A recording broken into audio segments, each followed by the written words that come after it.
Tal vez no hubo una crisis más grande en la iglesia adventista durante los primeros 70 años de su historia que la amenaza del panteísmo. Los panteístas creen que Dios no es un gran ente personal, sino una esencia misteriosa, una influencia impersonal que impregna toda la naturaleza. Aunque Él existe en todas las cosas, en árboles, flores, aire y animales, Él es tan impersonal como la gravitación o los rayos del sol.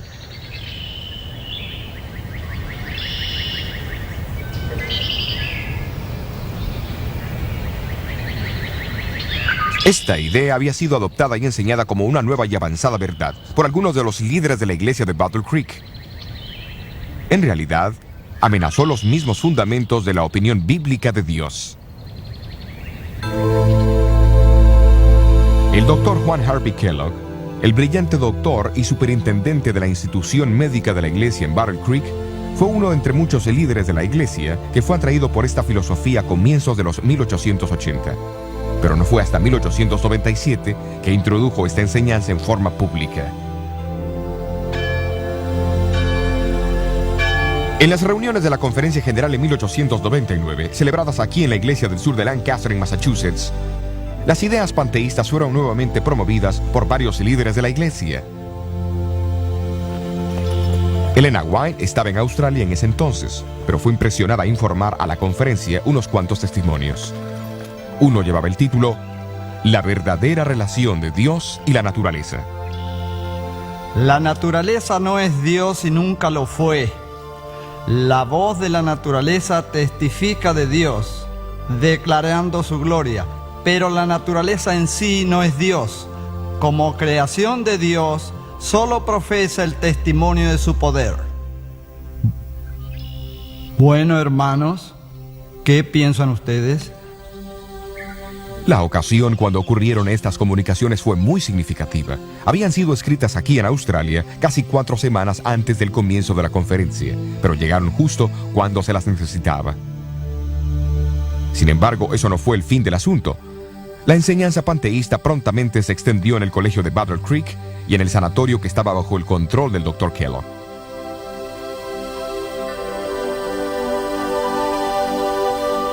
En febrero de 1902, el gran sanatorio de Battle Creek se incendió. Se necesitaba un nuevo edificio y para ayudar a sufragar los costos, se sugirió que el Dr. Kellogg escribiera un libro sobre el cuidado de la salud. Todos los ingresos de las ventas se usarían para ayudar a reconstruir dicho sanatorio. Kellogg fue advertido que no incluyese ninguna idea panteísta en él. Pero cuando este libro, El Templo Viviente, finalmente salió de la imprenta, fue claro para algunos que él no había dado importancia a la instrucción.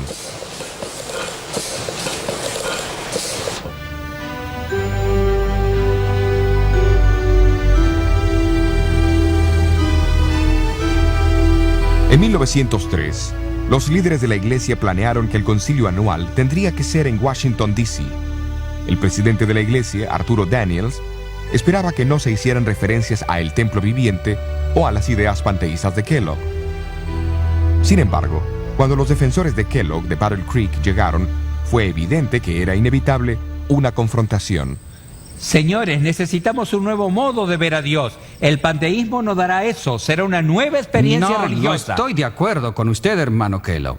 No estoy de acuerdo con usted en absoluto. Amén. Yo creo Amén. que el panteísmo debilitará la fe y llevará a la iglesia a perder confianza en Dios. Aferrándonos a nuestras tradiciones. No hemos estado aferrándonos a eso por mucho tiempo. Lo que usted quiere hacer es llevarnos a pensar en un Dios que no se interesa Eso por no es nosotros. lo que hemos dicho. Hermanos, por favor, pienso que debemos terminar esta reunión.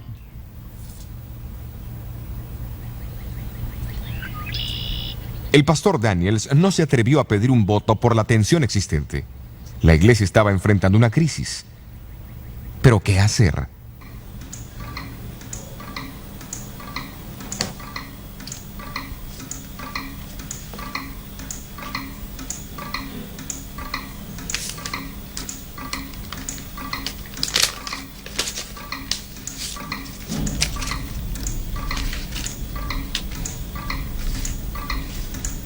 Tengo algo que decir referente al nuevo libro El Templo Viviente. Tengan cuidado con su modo de pensar acerca de este libro con respecto a la personalidad de Dios. Como el Señor me presenta los hechos, ese modo de pensar no tiene el apoyo de Dios. Se me ha mostrado que el autor está en un camino falso y ha perdido de vista las verdades distintivas para este tiempo.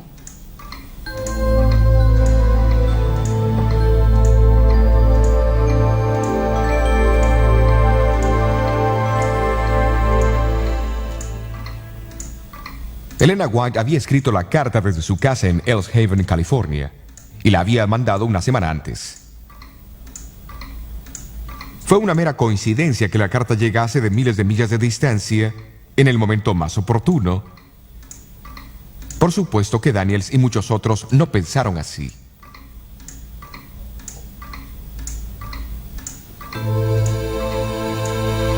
Nunca antes los mensajes de Dios fueron tan necesarios como en este momento, y nunca hubo mensajes más certeros mandados por Él a su pueblo que los que usted nos ha enviado.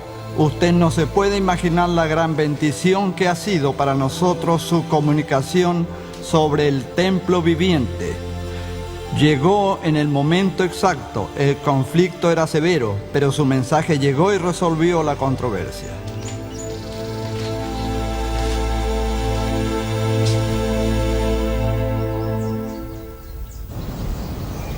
El Concilio de Washington no era solo una amenaza a la organización o al liderazgo, envolvió mucho más, pues la misma comprensión del carácter y personalidad de Dios estaba en peligro.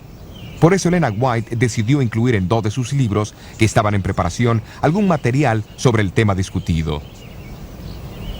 El 8º volumen de Testimonios para la Iglesia contiene más de 80 páginas sobre Dios y la naturaleza y la relación entre ambos. En el Ministerio de Curación, ella escribió una sección titulada El conocimiento esencial, que recalca la importancia de conocer al Dios que maneja el universo. Esto fue siempre de suprema importancia para Elena White. Su constante blanco en sus sermones y escritos era exaltar a Jesús y su amor ante el mundo. Desafortunadamente, eso no estaba en primer lugar para toda la iglesia. Tomemos la iglesia de aquí, de Powder Creek. A ninguna iglesia Elena comunicó más mensajes que a esta. Los adventistas del séptimo día comenzaron su obra en esta ciudad de Michigan en el año de 1852, cuando el capitán del barco, José Bates, visitó la ciudad buscando al hombre más honesto del pueblo. El administrador de correos, Leonardo Stewart, lo dirigió a David Hewitt, un buhonero presbiteriano. Bates lo convenció de la importancia de guardar el séptimo día sábado, y Hewitt llegó a ser el primer adventista guardador del sábado en Battle Creek.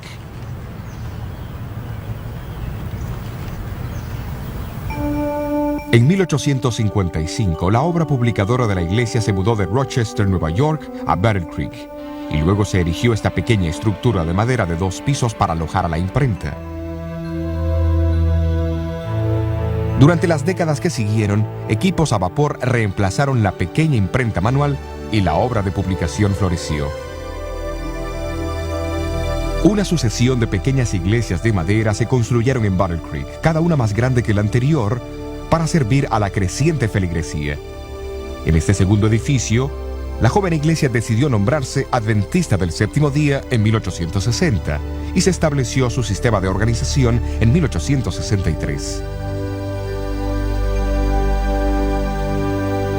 En 1866, en respuesta a una visión dada a Elena White, la iglesia abrió su primer instituto de salud.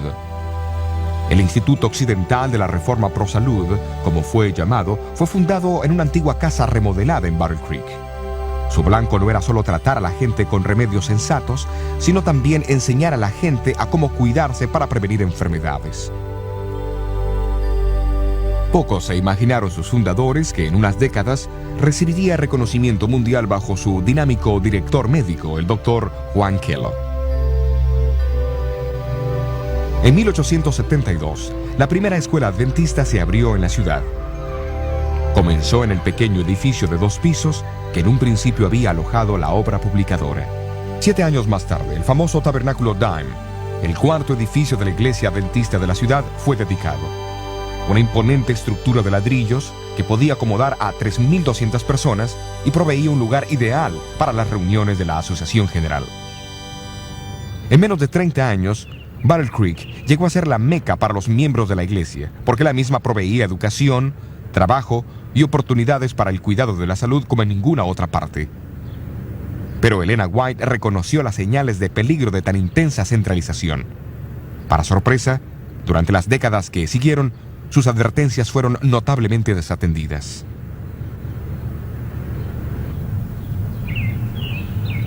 A fines de los años 1890, la casa publicadora Review and Herald era la más grande de todo Michigan. De fama mundial, el sanatorio en la colina tenía casi 1,000 funcionarios, más de 2,000 miembros de iglesia y visitantes asistían al tabernáculo Dime cada sábado.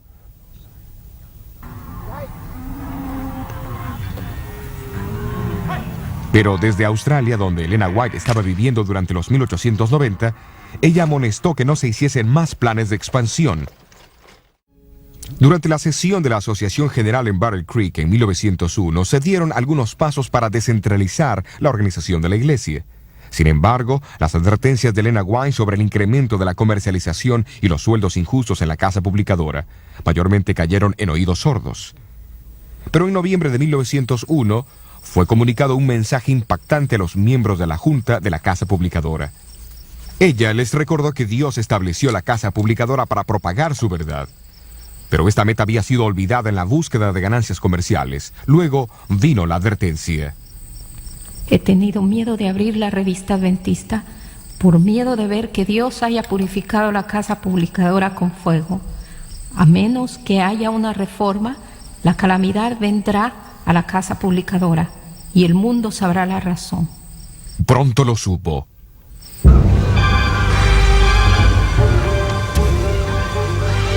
En la noche de diciembre 30 de 1902, el edificio principal de la Casa Publicadora fue reducido a cenizas.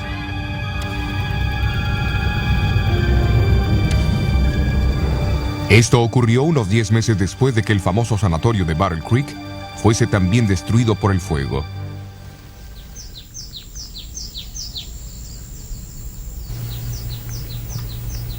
Cuando la noticia del fuego llegó a Elena White en California, escribió a los líderes de Battle Creek, expresando su profunda tristeza por la gran pérdida que la iglesia había sufrido.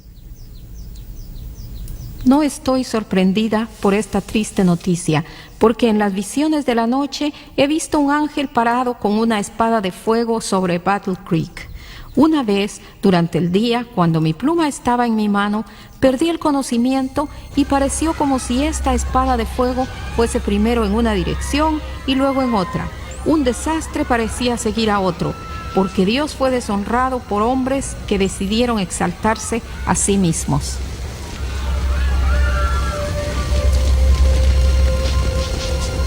En los meses que siguieron, la iglesia tuvo la oportunidad de pensar seriamente en los incendios desastrosos y sus causas.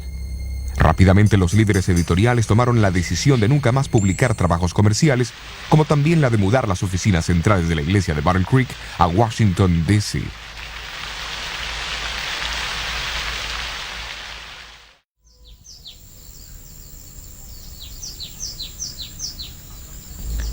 A través de su mensajera moderna, Elena White, Dios también advirtió y apeló al arrepentimiento, no solo de los líderes, sino también de los individuos. No os engañéis. Muchos se apartarán de la fe prestando atención a espíritus engañadores y a doctrinas de demonios. Tenemos ahora adelante de nosotros el alfa de ese peligro. La omega será de una naturaleza asombrosísima.